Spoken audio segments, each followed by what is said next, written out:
Most volume tools show you information based on time. You see the volume for a session, a day, or a fixed range on the chart. But those tools do not always tell you what actually happened inside each price move. You can see volume, but you cannot clearly see where the market truly traded the most during every swing.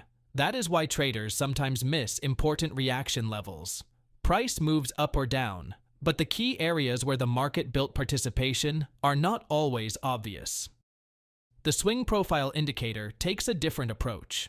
Instead of calculating volume based on time, it calculates volume based on market structure. It anchors the volume profile directly between swing highs and swing lows. This means every directional move in the market gets its own volume profile. To add this indicator, open TradingView and load any market. Click on Indicators at the top of your chart, search for Swing Profile, and select the indicator by BigBeluga. As soon as the indicator loads, you will notice a few key elements appear automatically on your chart. First, you will see dotted lines connecting swing highs and swing lows. This is the swing structure of the market. Inside each swing, you will see horizontal bars forming along the price levels. These bars represent the distribution of volume inside that move. The wider the bar, the more trading activity happened at that price level. If the bar is thinner, it means less trading occurred there. One of the most important elements of the swing profile is the point of control. The point of control is marked by the red horizontal line inside the profile. This level represents the price where the highest amount of volume was traded during that swing. Many traders use the point of control as a potential support or resistance area.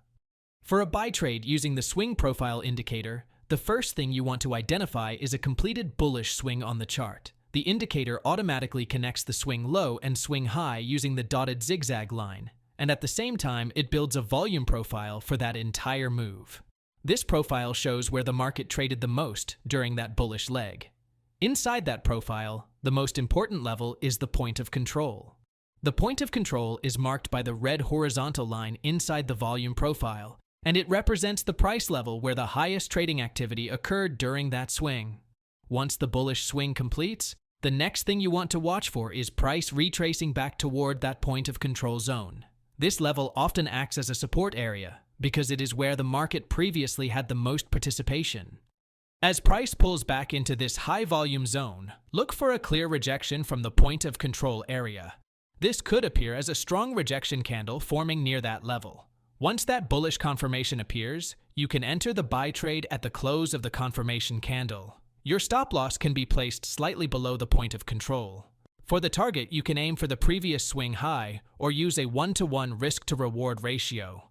If the trend continues, price will often move back toward the previous high and potentially break higher. For a sell trade using the swing profile indicator, the first thing you want to identify is a completed bearish swing on the chart. The indicator automatically connects the swing high and swing low using the dotted zigzag line, and at the same time it builds a volume profile for that entire move. This profile shows where the market traded the most during that bearish leg. Inside that profile, the most important level is the point of control. The point of control is marked by the red horizontal line inside the volume profile, and it represents the price level where the highest trading activity occurred during that swing. Once the bearish swing completes, the next thing you want to watch for is price retracing back toward that point of control zone. This level often acts as a resistance area because it is where the market previously had the most participation. As price pulls back into this high volume zone, look for a clear rejection from the point of control area. This could appear as a strong rejection candle forming near that level. Once that bearish confirmation appears, you can enter the sell trade at the close of the confirmation candle.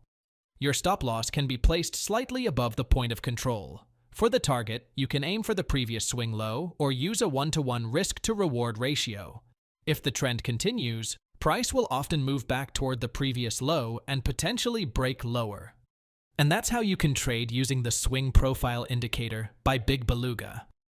This tool helps traders answer questions like, where did the market really trade the most during a move? Instead of guessing support and resistance, you see where real trading activity happened. This allows you to identify strong reaction zones during pullbacks and continuation areas during trends.